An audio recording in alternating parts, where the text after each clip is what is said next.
नई सरकार गठन होने के बाद ही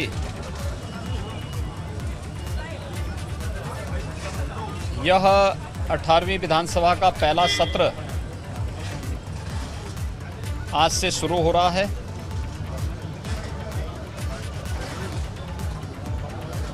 नई विधानसभा के पहले सत्र में सभी निर्वाचित सदस्यों का मैं हृदय से स्वागत करता हूं।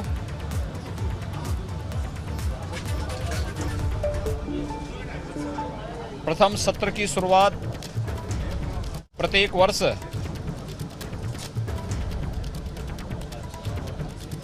महामहिम राज्यपाल जी के भाषण से होता है। आज संवेद सदन को राज्यपाल महोदय का महत्वपूर्ण संबोधन प्राप्त होगा।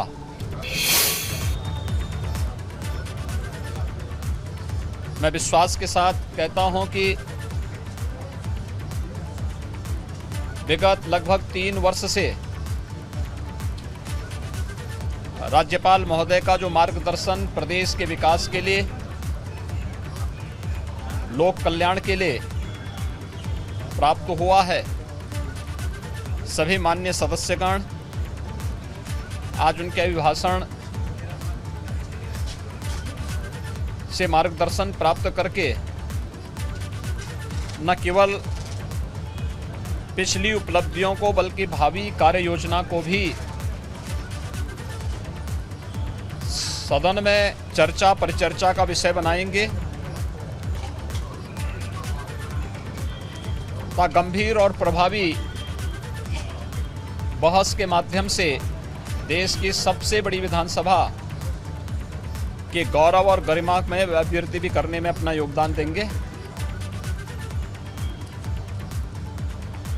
उत्तर प्रदेश राज्य का 2022-23 का बजट भी इसी सत्र में आएगा। एक प्रकार से यह बजट सत्र है। 26 मई को प्रदेश सरकार अपना बजट विधानसभा में प्रस्तुत करेगी। 25 करोड़ लोगों के विकास के लिए, गरीबों के कल्याण के लिए, समाज के प्रत्येक नागरिकों के हितों के लिए जो बजट यहां पर प्रस्तुत होगा, उस बजट में सभी माननीय सदस्य भाग लेंगे और बजट को पारित करा करके प्रदेश की 25 करोड़ जनता के जीवन में व्यापक परिवर्तन करने में अपना योगदान भी देंगे।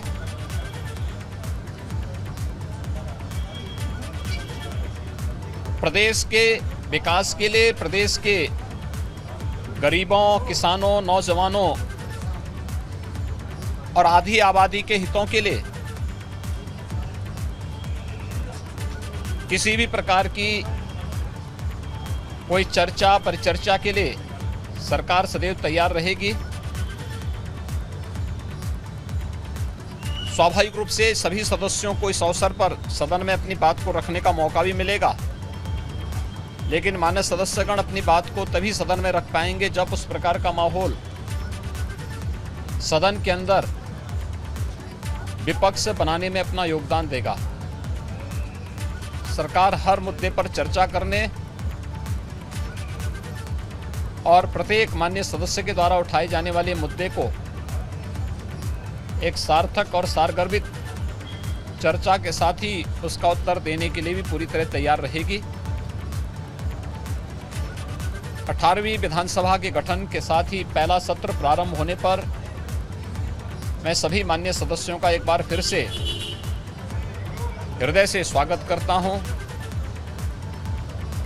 उनका अभिनंदन करता हूं और विश्वास व्यक्त करता हूं कि अपनी रचनात्मक ऊर्जा का उपयोग उत्तर प्रदेश के विकास के लिए यहां पर दे करके उत्तर प्रदेश के विकास को एक नई ऊंचाई तक पहुंचाने में अपना योगदान देंगे। स्वाभाविक रूप से सबसे बड़ी विधानसभा होने के नाते उत्तर प्रदेश विधानसभा में जो भी कार्य होंगे उसकी चर्चा देश के अन्य राज्यों में भी होगी। जो आचरण यहाँ पर माननीय सदस्यों का होगा वह न केवल 25 करोड़ लोगों के बीच में बल्कि अन्य जगहों पर भी उसकी चर्चा होगी। इसलिए कोई भी ऐसा आचरण न हो जो माननीय सदस्यों के गौरव और गरिमा के विरुद्ध हो। बजट सत्र के प्रारंभ होने और 18वीं विधानसभा के गठन के साथ ही इस प्रथम अधिवेशन में मैं अपने सभी माननीय सदस्यों का हृदय से स्वागत और अभिनंदन करता हूं। बहुत बहुत धन्यवाद।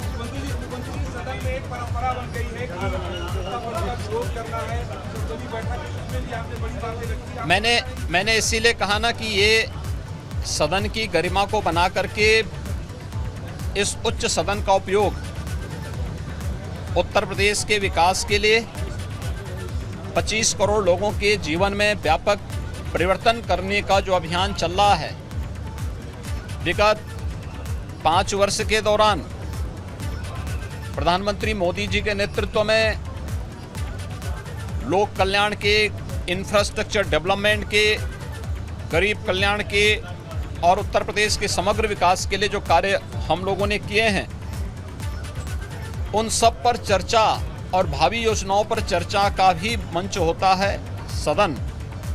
और राज्यपाल महोदय का अभिभाषण उसी प्रतिध्वनि को प्रदर्शित करने का भी एक माध्यम होता है जिसमें खुली चर्चा होती है। माननीय सदस्य शोरगुल छोड़ करके चर्चा में भाग लेंगे तो बहुत सारी चीज़ें सामने आएंगी और फिर उसका लाभ प्रदेशवासियों को प्राप्त होगा। धन्यवाद जी, बहुत बहुत धन्यवाद।